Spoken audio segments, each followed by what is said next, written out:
Hello everyone, এটা ছিল 1 ফেব্রুয়ারির ভিডিও সন্ধেবেলায়, আর সেটা আজ আমি তোমাদের সাথে শেয়ার করছি। তো এই দিন আমার বুনুর পরীক্ষার মানে মাধ্যমিকের আগের দিন ছিল, আর তার আগেই আমি আমার স্কুলের যে পড়াই সেই স্কুল থেকে মাইনে পেয়েছিলাম। তো বুনুর আবদার আর সবাইকে একটু খাওয়ানোরও ইচ্ছা ছিল, তো সেই কারণে আমি ভাইয়ের সাথে বেরিয়ে পড়েছিলাম বাইক নিয়ে বাজারে যাওয়ার উদ্দেশ্যে। আর কি বানিয়েছি সেটা তো অলরেডি তোমরা দেখেই ফেলেছো শর্টসে, আর আজকে সেটা তোমাদের পুরোপুরি ঠিক করে দেখাবো যাতে তোমরাও সেটা বাড়িতে বানিয়ে খেতে পারো। তো দেখো, যেটা বানাবো তার জন্য আমি চলে এসেছি বাজারে। এসে আমি কিন্তু এখান থেকে পেঁয়াজ বেছে বেছে কিনে নিচ্ছি। অবশ্য পেঁয়াজ বাড়িতে ছিল, এটা বাড়ির জন্য আর একটু নিয়ে নিলাম। আর এই যে নিয়ে নিলাম এখান থেকে স্প্রিং অনিয়ন। আর স্প্রিং অনিয়ন যখন নিচ্ছি বুঝতেই পারছো যে আমি নুডলস টাইপের কিছু বানাবো। হ্যাঁ, এখান থেকে এবার আমি নুডলসও নিয়ে নিলাম, বাড়িতে সবাই খাবে তাই বেশি করেই নিয়েছিলাম। আর তোমাদের একটু বাজারের চারিপাশটা ঘুরে দেখাচ্ছি। তো টুকটাক যা যা দরকার ছিল সব নিয়ে আমরা কিন্তু চপের দোকান থেকে চপটা খেয়ে বাড়ির উদ্দেশ্যে রওনা দিলাম। এইবার গিয়ে শুরু হবে রান্নার পালা। এসেই আমি ক্যাপসিকাম নিয়ে দেখতে পাচ্ছ ক্যাপসিকামটা কাটা শুরু করে দিচ্ছি। এবার বুনুর যেহেতু পরীক্ষা, ও কোনো কিছুতে হেল্প করতে পারছিল না, তাই এখানে আমি কিছুটা কেটেছি নিজে থেকে। আর কেটে তারপরে আমার যে জেঠুর ছেলে মানে আমার ভাই, ওকে আমি দেখিয়ে দেবো যে কি করে কাটতে হবে। তো দেখতে পাবে এরপর ও কাট প্রশিক্ষণ দিয়েছি, এখন প্রশিক্ষণপ্রাপ্ত স্টুডেন্ট কাজ দেখাচ্ছে। ছোট চাকু এনে দেবো, ছোট চাকু এনে দেবো। তো ওইদিকে ও ক্যাপসিকামগুলো ছোট ছোট টুকরো করতে করতে আমি কিন্তু দেখতে পাচ্ছ নুডলসগুলো গরম জলে ভিজিয়ে দিচ্ছি। আর এই গরম জলটার মধ্যে তোমরা কিন্তু একটু সাদা তেল দিতে পারো বা সয়াবিন অয়েল, যেটাই বলো না কেন। তাহলে কি হয়, নুডলসগুলো কিন্তু মানে সেদ্ধ হওয়ার পরে ঝুড়ো ঝুড়ো থাকে, আটকে যায় না। এটা একটা টিপস দিয়ে দিলাম, এটা করে দেখো, অনেক ভালো হবে। অনেকের নুডলসটা মানে দলা হয়ে যায়, তো এটা হবে না তাহলে। তো এই যে এখানে নুডলস, তো আমি এখানে জল ঝরিয়ে নিয়েছি। আর এদিকে দেখিয়ে দিলাম কি কি সবজি কেটেছি। তারপরে এখানে আমি এই যে ডিমগুলোকে দেখছো, আমি 2টো না 3টে ডিম যেন ইউজ করেছিলাম। তোমরা তোমাদের যতটা চাউমিন বা যতটা নুডলস সেই হিসাবে বুঝে ডিম বা যা যা খাবে দিতে পারো। তো ডিমগুলোকে এখানে আমি এই যে ঝুরি ভাজার মতো ভাজা করে নিচ্ছি। আমার ইচ্ছে ছিল চিংড়ি মাছও দেওয়ার, মানে আমি মিক্স নুডলস টাইপের করতে চাইছিলাম, বাট সেদিনকে আনফর্চুনেটলি কোনো বাজারে চিংড়ি মাছ পাইনি, অনেক খুঁজেও পাইনি।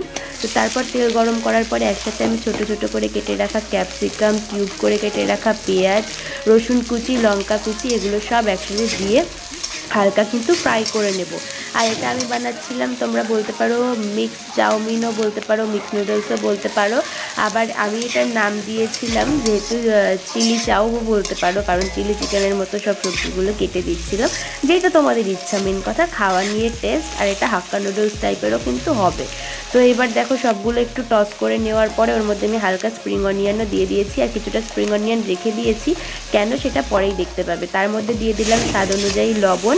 লবণটা দিয়ে কিন্তু এখানে আমি আবার একটুখানি নেড়ে নিলাম সবজিগুলোকে। তারপরে দিয়ে দেবো সয়া সস। আর লবণ কিন্তু একেবারে বেশি দেবে না, কারণ এই যে সসটা দিচ্ছ এটার মধ্যেও কিন্তু একটু লবণাক্ত ভাব থাকে। তো সয়া সসটা দিয়ে কিন্তু আমি এখানে মিক্স করে নিলাম।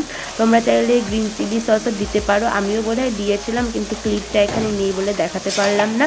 তো দেওয়ার পরে হালকা যখন সসটা কুক হয়ে যাবে তার মধ্যে নুডলসগুলো দিয়ে দেবে।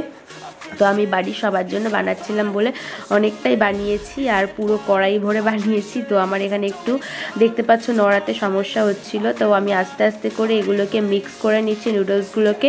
তোমরা যদি অল্প করে বানাও আরও বেশি সুন্দর হবে, আরও সহজে করতে পারবে, আর খেতেও আরও বেশি টেস্ট হবে। তো আমি তো এটা বানিয়েছিলাম, আর লাস্টে সবাই খেয়ে বলবে যে কেমন হয়েছে।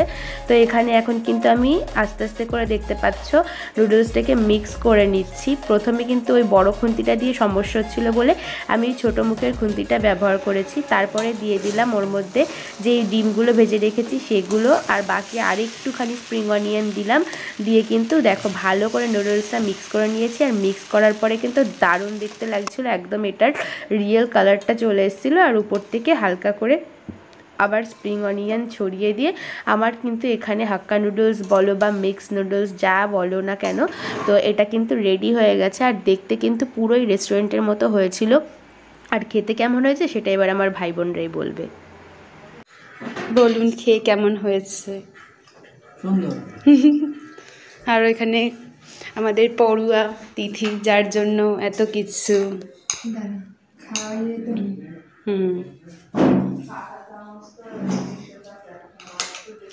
তো বাড়ির সবাই তো খেয়ে খুব ভালো বলেছে, আর আমিও এখানে খাই। তোমরা একবার অবশ্যই ট্রাই করো, আর ভিডিওটা ভালো লাগলে লাইক অ্যান্ড সাবস্ক্রাইব করো। Tata, bye bye.